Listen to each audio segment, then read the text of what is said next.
Welcome back. Let's talk about the spiritual domain, the fourth of our four domains of human life.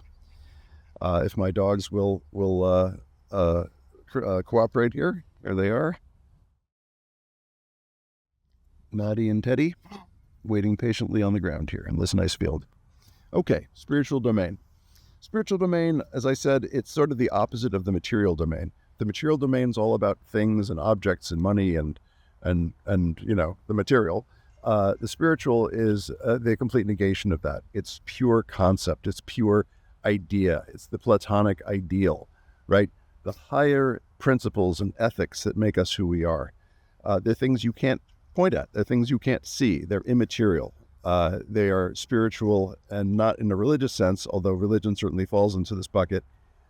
They are things that begin with justice, the need for fairness and equality at the most basic level, the need to feel that the system that you are living in is just and fair in its dealings with you and others. That's the basic requirement of all spiritual systems. And that's why you see, for instance, in the prophets, there's a heavy insistence on the need for justice. Let justice flow like a river, right? That's the concept that if you don't have justice, there's really nowhere you can go in terms of that, spirituality. Justice is the absolute foundation.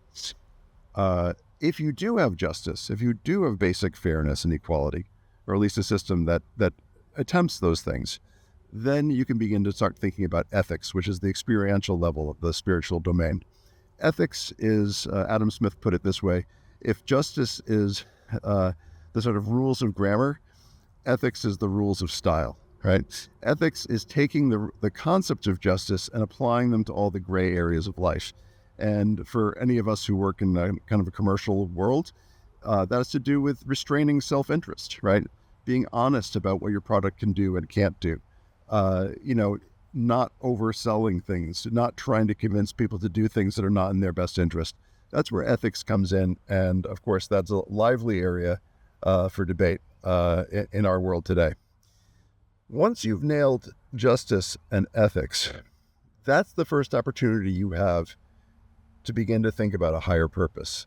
Or if you're a religious person, that's where you can begin to become closer to God, right? This is where you begin to, at the very, beginnings of being able to say, okay, I have acted justly, I have acted ethically, I have made sure my society has moved in that direction.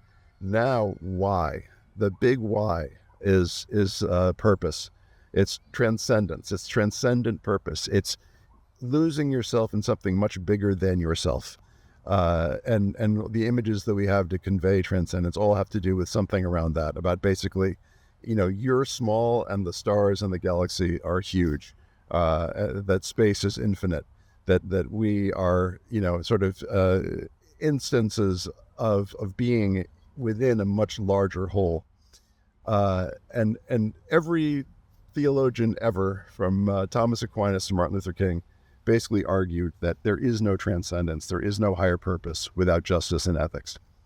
And let's pause there, and that's it for the 4 columns. And I'll come back and see you for the next part, which will deal with the rows.